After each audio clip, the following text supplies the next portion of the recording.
Hello and welcome to Soups and Sabers. Today we're going to be doing a trailer reaction to the new Supergirl trailer that just dropped. So I'm very excited for this movie. It comes out on my birthday. Let's get into it. Hey, I was just touching base to see when you think you might be coming back. You know, I'm just worried that you're not going to find your Always stride good to hear if you keep going off-world Superman. all the time, Kara. I'm worried you're not going to find your people. Yeah, well, that's the thing, Clark. I have no people. Oh, little Krypto.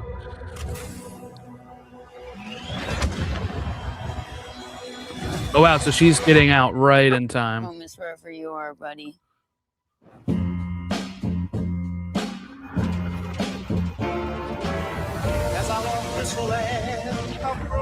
Krypto and I at least had each other. Honestly, I thought we were lucky. Krypto crowd surfing. But luck, almost by definition, runs out.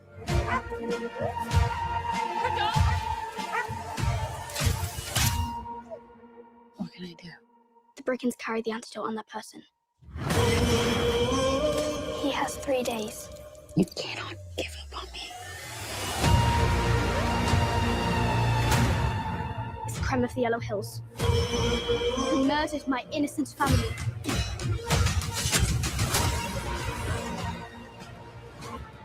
Just do what I say. And don't die. This does not look like this is gonna end well for you guys.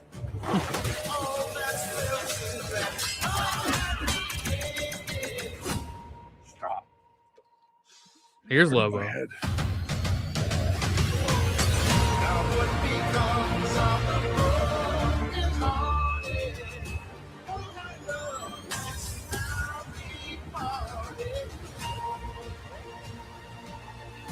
Revenge. It won't take your pain away.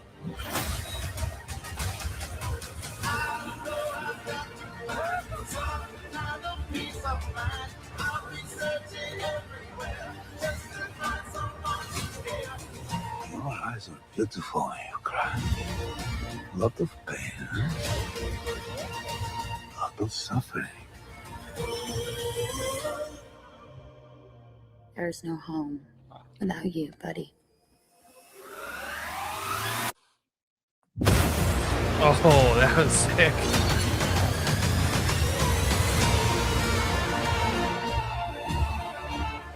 Aren't you the ditz from that dive bar? Funny. That's what I've been calling you. Touche.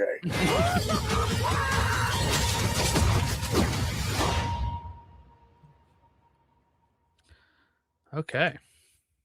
But so, Superman Day, they're celebrating Supergirl as well on April 18th. Okay, so what do we think? I think it's a much better trailer than the first trailer we saw. As somebody that is excited about this movie, I would say I was a little underwhelmed by the first trailer that was released. I think if this was the one that was released, it would have had a better reception with me as well as probably other people. But overall, I've been kind of staying away from the comic story for this build up to the movie. Last year we did Superman Sundays, and every single Sunday leading up to Superman for like a month and a half, we had talked about certain Superman stories or did rankings of stuff. Fun guests came on, and for this one, we're gonna read the comic, and we're then going to discuss the comic and then how we can see it being adapted. From what I'm seeing, there are some differences, obviously, with some of the stuff that happens, but the core of the story is there, right? Like I already knew Krypto gets hurt, and that she has to go and kind of, I guess, get back at Krem, right? And I've been staying away from reading it because at first I was like, I'm going to read it, and then, oh, we're going to have to read it again to do the podcast. And then it was like kind of exciting to just see the trailers without fully knowing the story. But before we go into this movie, I'm going to have read it. We're going to discuss it here on the podcast, and we'll be able to move forward from there. Jason Momoa's Lobo looked great, sounded great. It looks like maybe at one point he's teaming up with her. Maybe when she's, spinning the thing around to fight people, we see him on his bike, maybe taking out some of those same people, it looked like. So I think that's a pretty good sign. And then even here, she kind of looks like she fights him, fights off somebody at the end here, and that's when he's like, "Are you that what tits from the bar?" And she says to him, "That's what I call you too." So very excited to see those two team up and get Lobo into this universe with Jason Momoa. It seems like it has been his calling to play this role for quite some time. So that'll be a very fun experience to see them.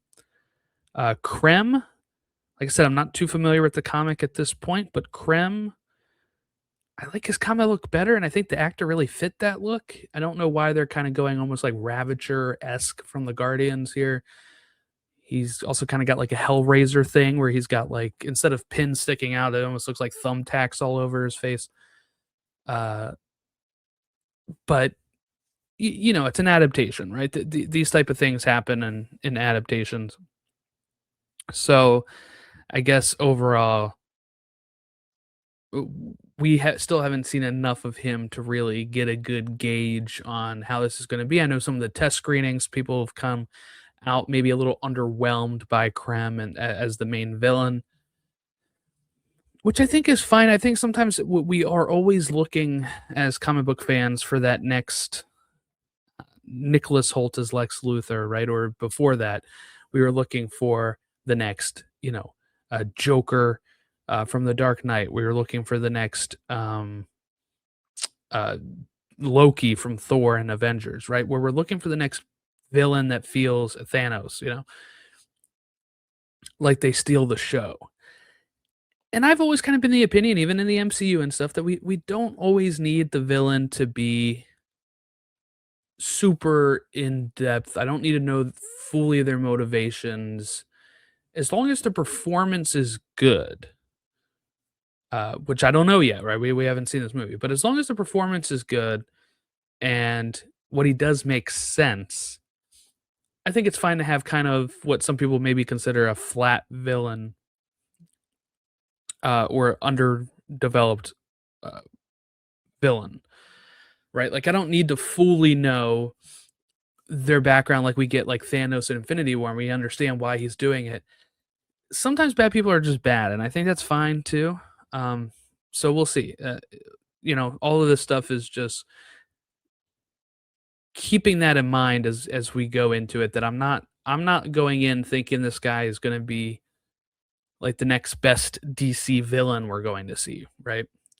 I've never really heard of him from comic fans being like, "Oh, the villain's really good in it." It's more about her journey with Ruthie and Krypto and stuff in this story that people are always highlighting, as well as the art, right? As well as the art.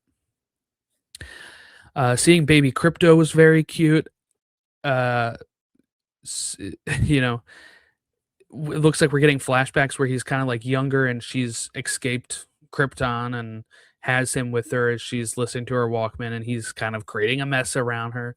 He looks a little younger, so it seems like we're going to see flashbacks of not just Krypton, but also her kind of having like a depressive episode afterwards of being alone. I wonder, this is just thinking, we see Clark at the beginning. Always great to see. I know some people are acting like that's controversial to call him Clark, but that's his name. That's what he goes by. I understand that a lot of times, like Wonder Woman and some of these other mythical people, Supergirl, aliens from other planets, call him Kal-El or Cal. But his everyday life, he goes by Clark, and I'm assuming that's the name he would want to go by most of the time. especially when we see what happened with his Kryptonian heritage in his movie. But moving on from that, when you have Clark calling her, and we've heard that maybe there's, I think the actress Millie Alcock said that there was a scene she had filmed with him where they were speaking like Kryptonian or other languages. And I was thinking before, like, okay, maybe they just slip into it. Maybe it's on this video call, whatever. But now I'm thinking, if we're getting flashbacks to her leaving Krypton, maybe Argo City, baby Krypto, maybe we actually get to see their first meeting when she runs in and finds out that she is not alone and has a cousin that she finally meets up with on Earth, and maybe she starts talking in Kryptonian, and he talks in Kryptonian, and then they kind of switch to English, or it's translated for us, whatever. But I'm just thinking it'd be kind of cool to see their meeting. I think that'd be really, really exciting to see. But very good to put him in the trailer. I'm always happy to see him. It's unreal that we're seeing Superman 3 years in a row. Last year, he's making a small appearance in this movie. We're focused on the super family. We got Krypto in it. And then next year, Man of Tomorrow, with a focus on Superman and Lex. Because David Cornsweet is probably one of my favorite castings when we're talking about comic books, especially recent times, especially DC. So